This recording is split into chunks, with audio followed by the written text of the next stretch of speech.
때가 어느 때인데 지금 우리 사회는 백색 테러를 걱정하는 세상이 돼버렸습니다. 백색 테러.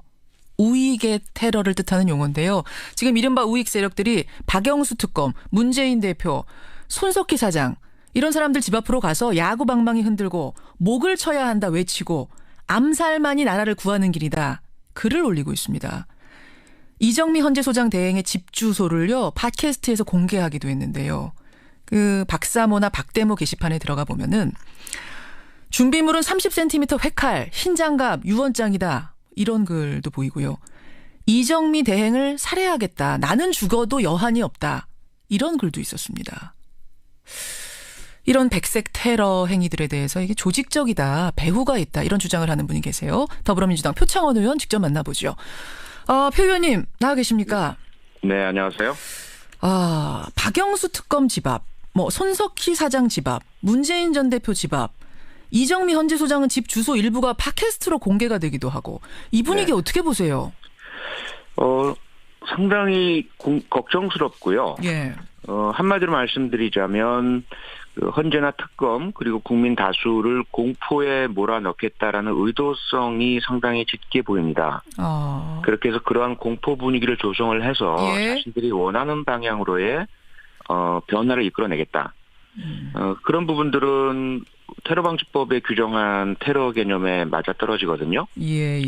그래서 이 분명 부분에 테러다. 대해서 수사가 필요하다라고 저는 생각을 합니다. 그 인터넷 게시판에 올라오는 글들도 수위가 대단해요. 제가 앞에서 잠깐 소개했습니다만 네. 이정미가 판결 전에 사라져야 된다. 내가 살해하겠다. 나는 죽어도 여한이 없다. 이런 심한 말까지. 할복단을 모집한다. 준비물은 회칼, 흰장갑, 유언장이다. 특검 목 쳐야 한다. 이런 글들도 이거 처벌 안 됩니까? 그 중에 한 명은 자수를 했죠. 경찰이 수사한다라고 발표하는 순간 25살짜리 대학생이요. 예, 이정미 헌재 소장 대행에 대한 그 살해하겠다. 네네. 그런데 다른 글들도 역시 마찬가지로 처벌 대상인데요. 문제는 경찰에서 아직까지는 적극적인 수사 의지를 보이지 않고 있습니다. 그렇죠. 그게 문제입니다. 표창원 의원님 집 앞에서도 지난달에 시위 있지 않았어요? 여러 차례 있었고요. 이제 겨우 조금 조용해졌는데 저희 지역사무소 앞에서는 여전히 시위가 이루어지고 있고요. 시위 그 자체야 얼마든지 할 수 있죠. 그런데 만약에 주민들을 괴롭게 한다든지 그 위협과 공포를 느끼게 하는 폭력적 언사가 행해진다면 그것은 제지되어야 합니다. 그때는 야구방망이 등장 안 했습니까? 네, 경찰에서 저보고 피신하라고 미리 연락을 줬는데 현장엔 제가 가지 않았고요.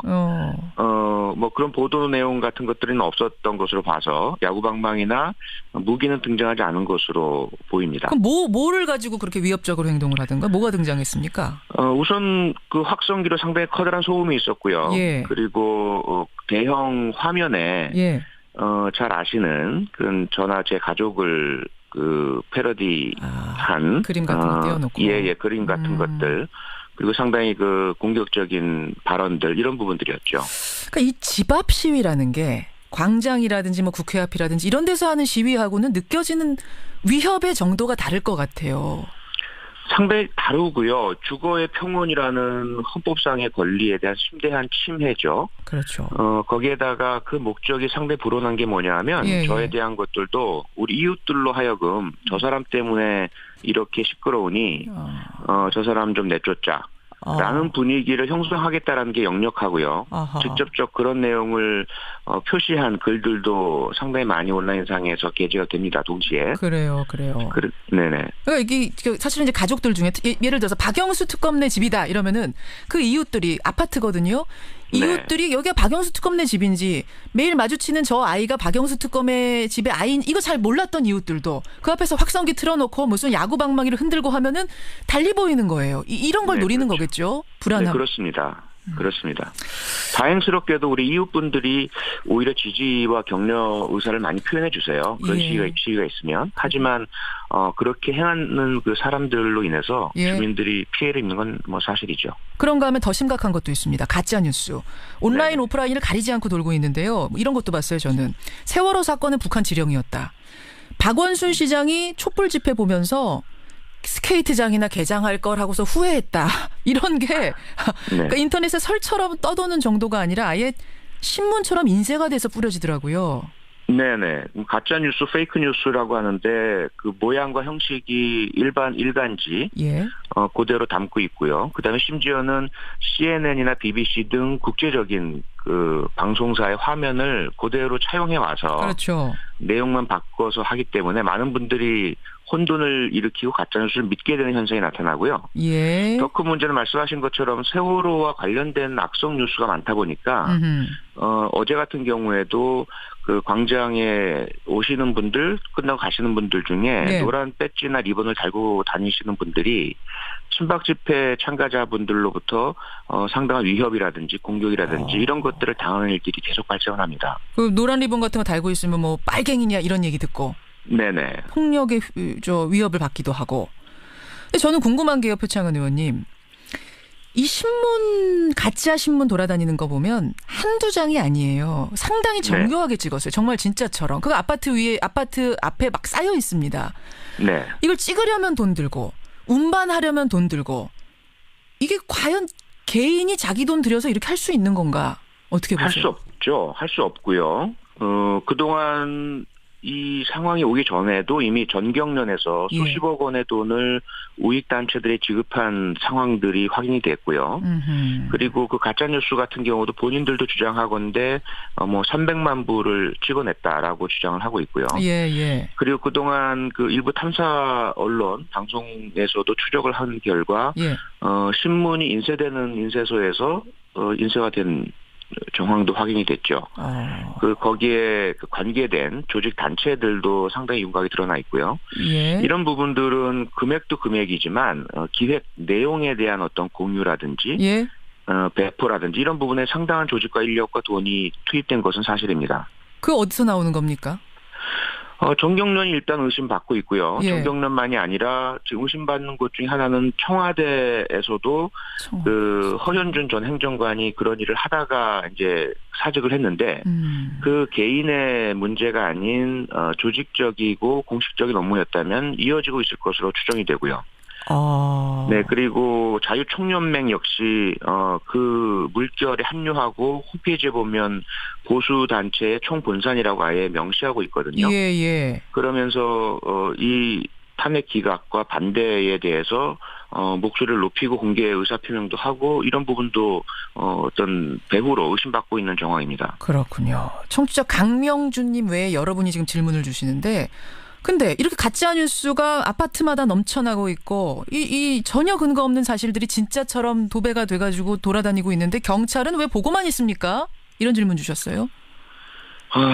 예, 우선 그 제가 지난 국회 상임위 안전행정위원회에서 경찰청에 같은 질문을 했었거든요. 예, 예.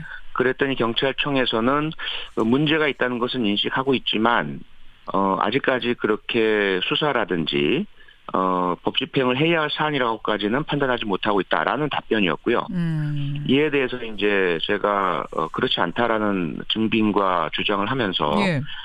첫째 어떤 박근혜 직무정지 상태인 대통령의 현 상황에 대한 동정론 때문에 예. 어느 정도의 불법 행위를 그냥 방치 관용하고 있는 것 아니냐. 눈 감아주고 있는 거 아니냐 한마디로. 네네. 둘째로는 경찰을 포함한 법집행기관과 정부 요소에 예. 현 국정농단 세력과 연결되어 있는 부역 세력들이 자리 잡고 있기 때문에 편향적인 봐주기를 하고 있는 것 아니냐. 이런 질문을 제가 했고요. 답이 뭡니까? 답은 경찰청장은 그렇진 않다. 아니라고 했겠죠. 아니라고. 네네. 아니라고 했지만 제가 제기한 문제들에 대해서 테러 행위 또는 형법상의 폭행, 협박 그리고 폭력행위 등 처벌에 관한 법률 위반에 해당되는 2인 이상의 폭행, 위협, 협박 그리고 뭐 신문법 위반, 저작권법 위반, 명예훼손 그리고 그 정보통신망법 위반 이런 다양한 범죄 행위들에 대한 수사를 적극적으로 하는 것을 검토하겠다 이런 말까지 받아냈습니다. 예. 아니라고 했으면 이제는 그 적극적인 수사로 보여주면 되는 거고 이거는 좀 다른 경우입니다만 표 의원님 네. 인터넷 위키백화라는 게 있습니다. 누구나 접속해서 정보 수정하고 뭐 이런 온라인 백과사전 같은 건데 네. 여기다가 문재인 후보를 검색하면 조선민주주의인민공화국 정치인 이렇게 뜨고 이재명 후보는 조선민주주의인민공화국 성남시장 이렇게 뜬답니다. 네네. 정대협 민주노총 이런 시민단체들에 대한 정보도 최근에 싹 바뀌었대요. 네. 이 수사 의뢰를 해가지고 IP까지는 확인됐다 그러는데 예. 이것도 진짜 한 개인이 장난친 걸까요? 저에 대해서도 위키백과에 그 전에 예. 악의성, 악성, 허위 사실이 등재되어서 저희는 초기에 그 대응을 해서 바로 잡았었는데요. 예.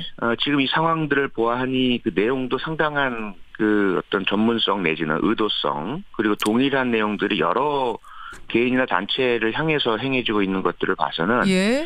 물론 개인이 못하는 것은 아닙니다. 개인도 얼마든지 할 수는 있어요. 그렇죠. 하지만 상당한 의도성과 조직성 또 시기적인 특성을 봐서도 예. 정치 개입의 의도 이런 것들이 상당히 그 감지가 되고 있습니다.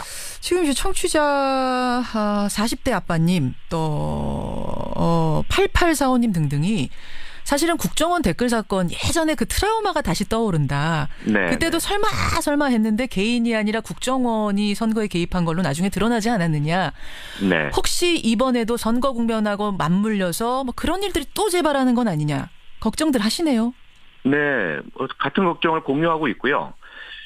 당시에는 국정원이었지만 국정원에서 어떤 그 형식적인 기관은 분산된 것으로 현재 감지가 되고 있습니다. 무슨 말씀이냐면 예.